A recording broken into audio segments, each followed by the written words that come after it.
the World Bank introduced another innovation, and this was when MWSS had its own balance sheet constraints.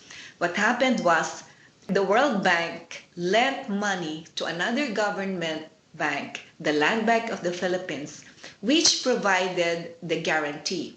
What happened is that we have become the ones responsible as well for the procurement, so it was faster compared to what the government agency did. And this allowed us to borrow some 64 million US dollars to finance badly needed wastewater projects. Now, another approach was to tap developmental bank lending, and through the years, we were able to borrow some $235 million from various development banks, the DG of Germany, IFC, World Bank, of course, and the European Investment Bank, all at longer tenors. I mentioned earlier that the local banks only provided a maximum of 7 years. Some of our loans are as long as 70 years. How did we address the adequacy of the security concerns? Now, instead of mortgages, what we did was actually to assign some of the project documents, including the concession agreement. There were comfort letters or awareness letters in the initial years. Some banks required ownership and management control provisions wherein the sponsors, Ayala Corp and United Utilities, were asked to stay there until the end of the concession agreement, and also to appoint key officers. But what was most innovative was that we kept the communication with our lenders through the years, through regular updates via emails, websites, and actual briefings on a regular basis. So we established credibility and trust between ourselves and our lenders. Now, in 2004, IFC became a pre-IPO investor. It invested some $15 million in Manila Water, equivalent to 7%, and this actually became a pre-IPO investment that helped our public offering, in that, of course, it was the seal of good housekeeping for Manila Water. In March of 2005, with a lot of prayers, we went into our IPO. It was the first international size listing after the Asian financial crisis. Through the years, employing these financing approaches as well as addressing some of the key strategies, we were able to record a very strong operating performance. We normally show this chart. This is an ADB chart in 1996 that compares Manila Water, or the Metro Manila, with some of the key cities in the region. We compared very poorly. Only 58% of the Metro Manila population then had access to water, and many of them not on 24 hours. Non-revenue water or system loss was at a very high 63%. Almost two-thirds of the water was getting lost, largely from physical leakages. Remember, we had a very old network. Today, after 10 years, 99% of our customers, except those in the mountainous area, enjoy 24-hour water, and that 63% system loss has been reduced to 23%. We did this by a massive pipe laying program. We have sunk in some $600 million into the network and replaced 3/4 of our pipeline network. And today, our 23% non-revenue water compares favorably even with the record of some of the developed cities in the region. But what we consider as our main source of success is our ability to align our sustainability programs with the business objectives.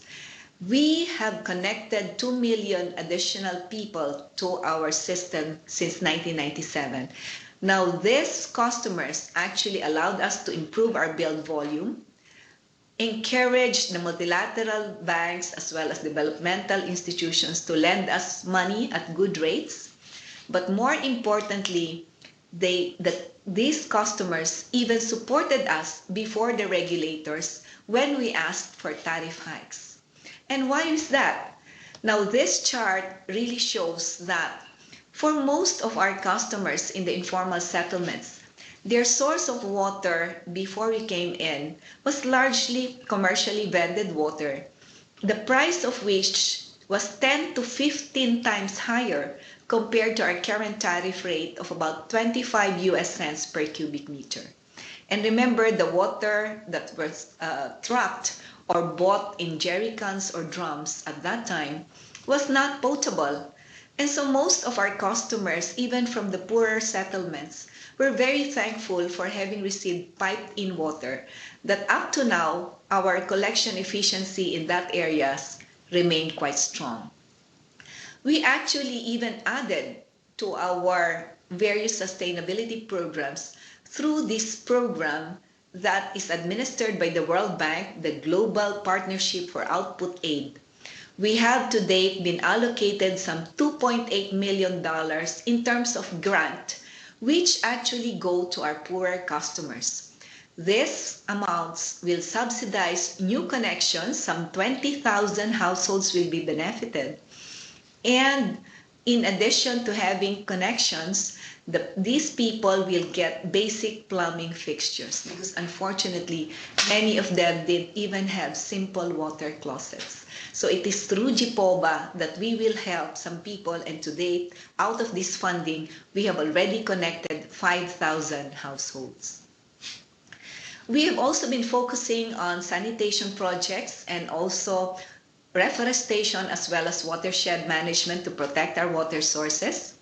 On the sewerage side, we started very low. It is in this area that the Metro Manila, when we started, had only 3% coverage in terms of sewer connections. Today, we have something like 15, 16%, but we really have much to do.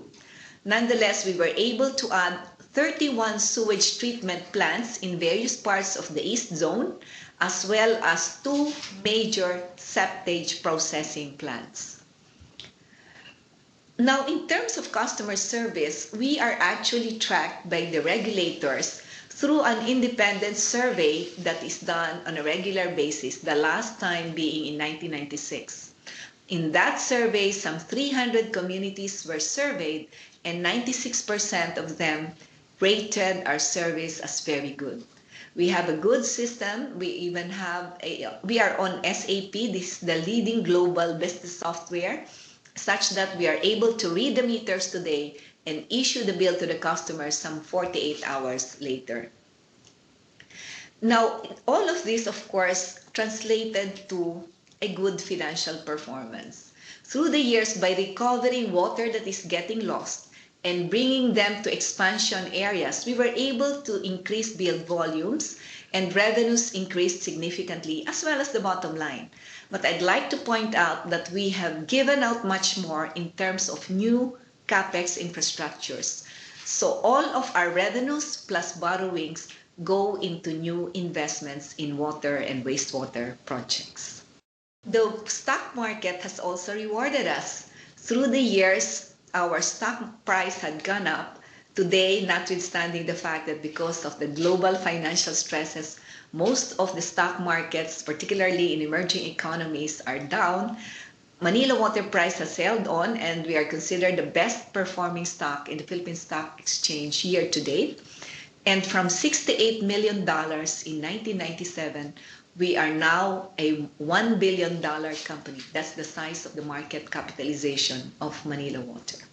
We also mentioned some of our awards. I guess we need to communicate this because monopolies, particularly in emerging markets, are said to be challenged when it comes to corporate governance.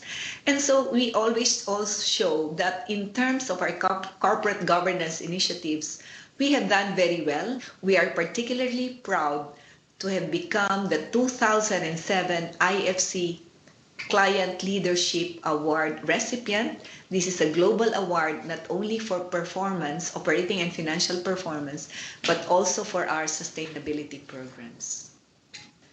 With that, I end my presentation. Good morning to all.